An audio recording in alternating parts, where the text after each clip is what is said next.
Kita bersyukur kepada Allah Subhanahu wa taala atas segala nikmat dan karunia yang Allah berikan. Salawat dan taslim kita haturkan kepada junjungan Nabi kita Nabi Muhammad sallallahu alaihi wasallam. Semoga salam hormat kita senantiasa tercurahkan kepada beliau, kepada para sahabatnya, keluarganya dan seluruh umatnya hingga hari kiamat nanti. Jamaah salat tarawih yang semoga senantiasa dirahmati oleh Allah Subhanahu wa taala. Ramadan ini berlalu begitu cepat, sangat cepat sekali. Kita tidak sudah dirasa-rasa sekarang di puasa tidak ada 19 nih. Malam ke-20. Malam ke-20 berarti 19 nih. Tinggal 10 hari atau 11 hari mau kita puasa. Cepat sekali ya Mas sekali. Kalau kita tinggal dan amalan di pulau, rugi tidak di hari kiamat. Ya, bahkan orang soleh pun yang memanfaatkan kehadiran bulan suci Ramadan pun itu menjadi orang yang menyesal di hari kiamat. Kenapa kata citi najama? Dia sudah berusaha tapi masih sedikit. Apalagi orang-orang yang tidak memanfaatkan kehadiran bulan suci Ramadan untuk ketaatan kepada Allah Subhanahu wa taala, maka penyesalannya akan semakin besar. Jamaah sekalian, saya sebutkan kembali beberapa amalan-amalan inti di bulan suci Ramadan. Meskipun ini sering diulang-ulang oleh para ustaz, para dai, tapi perlu diulang agar semangat lagi. Ya, di antara amalan inti jamaah sekalian adalah sholat tarawih dan sholat 5 waktu. Ya, ini amalan inti di bulan suci Ramadan. Lalu disalahi. Apalagi di sana sholat tarawih juga adalah di bulan suci Ramadan. Kalau di luar bulan suci Ramadan, ya kembali menjadi sholat tahajud, ya sholat lain. Ya, dan selalu ingat faedahnya, keutamaannya. Ya kita sembahyang tarawih apa kan begitu. Nabi SAW menyebutkan man qoma Ramadan imanan wa ihtisaban ghufira lahu ma taqaddama min dhanbi. Nai masumbayang tarawih karena iman dan mengharapkan pahala, maka akan diampuni segala dosa-dosanya yang telah berlalu.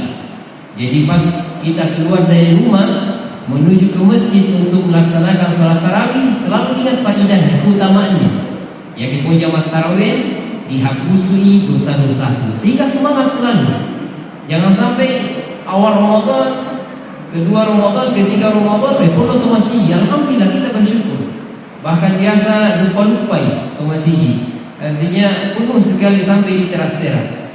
Tapi ketika masuk 10 Ramadan yang kedua atau 10 yang terakhir, berkurang, maju di sana. Ya, maka untuk menjaga semangat sholat tarawih selalu diingat keutamaannya. Ya, keutamaannya diampuni dosa-dosa yang telah berlalu. Jamaah sekalian, sebenarnya saya hanya ingin menyebutkan masalah sholat tarawih.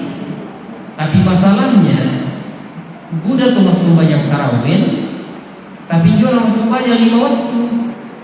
Nah ini juga bagaimana hukumnya yang seperti ini. Ya, jadi mas sembahyang tarawih semangat, tapi kalau sembahyang 5 waktu, aina salahnya. Lalu orang sembahyang 5 waktu.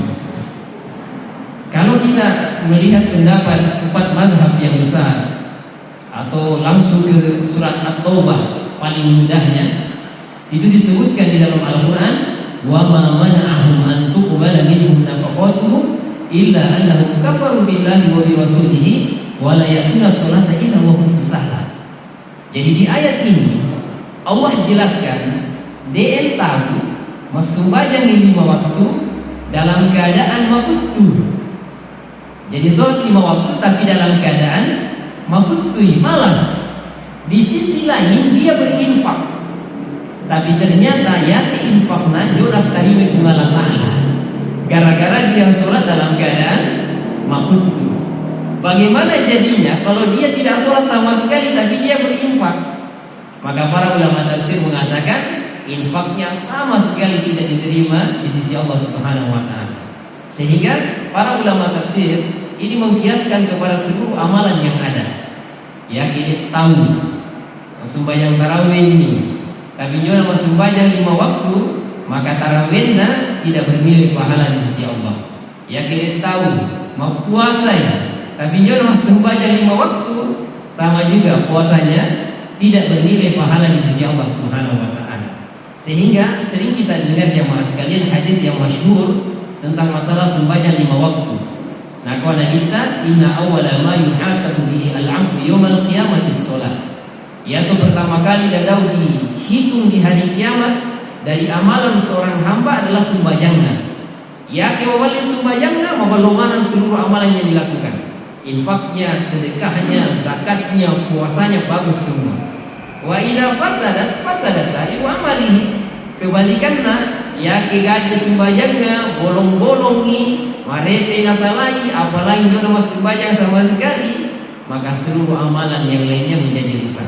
Sehingga jamaah sekalian, jaga sholat tarawih dan di samping itu sholat 5 waktu nomor 1 yang harus lebih dijaga. Ini amalan yang pertama jamaah sekalian. Amalan yang kedua adalah membaca Al-Quran, baca di Quran dan usahakan tambahin. Karena para ulama kita dari zaman ke zaman itu napatam itu Quran. Contohnya misalnya di misalnya Imam Mujahid, Imam ahli tafsir, karena yakhtimul Quran fi kulli lailatin. Dia menghatamkan Al-Quran setiap malam. Jadi setiap bongi khatam Al-Quran. Berarti kalau 30 bongi 30 kali khatam di bulan suci Ramadan, mulai dari Al-Fatihah sampai surat An-Nas. Ada yang lebih menakjubkan di sana Al-Imam Asy-Syafi'i, lebih jauh deh. Kata muridnya Rabi bin Sulaiman, wa kana Syafi'i yahtimul Qur'ana 60 khutbah fi Ramadan.